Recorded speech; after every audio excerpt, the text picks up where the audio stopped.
Congratulations, your team just won their last game. Be excited, be proud, but also ask yourself a question, a very important question. How did your team win?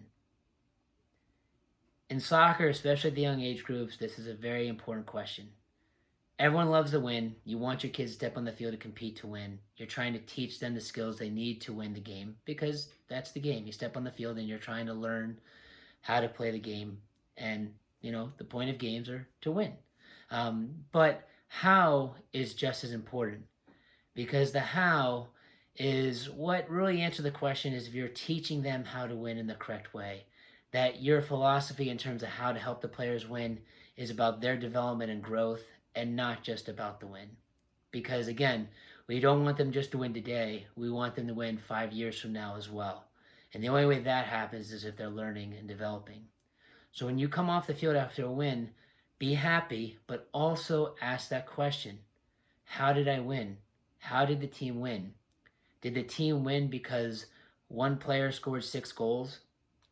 Did the team win because, players only put in certain positions that, might not leave the team exposed to getting scored on?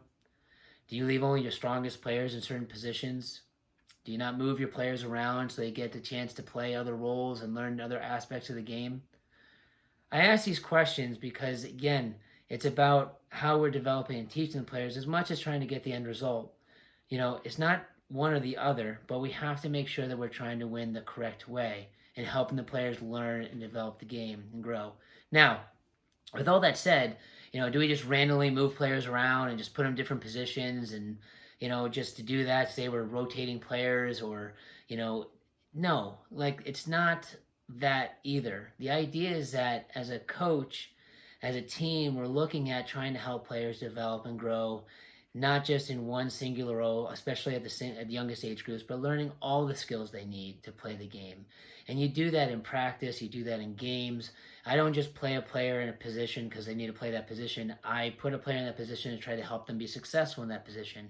Even if it's not their strongest position, I would help them before putting them in there, talk about where they're going to play that week. I'm going to put you here in training, let them work on things so they step in the game and they're confident to try it. That's the goal. It's not just to put them on the field and watch them fail, but it's also putting them on the field in ways that are going to help them grow and learn how to play different roles and do different things. And as a team, when you rely too heavily on just one or two players, that means other players aren't doing the things they need to do to grow as players. They're not getting opportunities to do different things on the field. So this is why I asked that question. We have to watch that very carefully. Also, just how the team is being asked to play.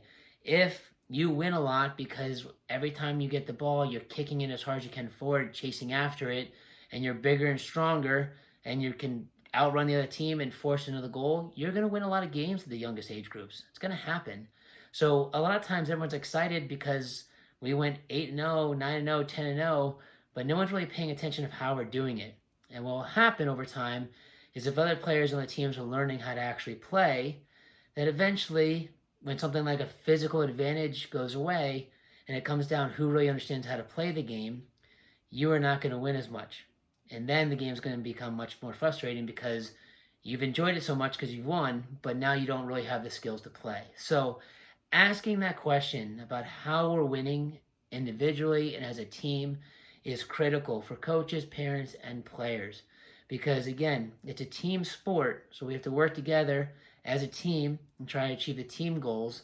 But within that, there's also that individual development of the players on the team and how we're helping each player and how we're helping players help themselves too.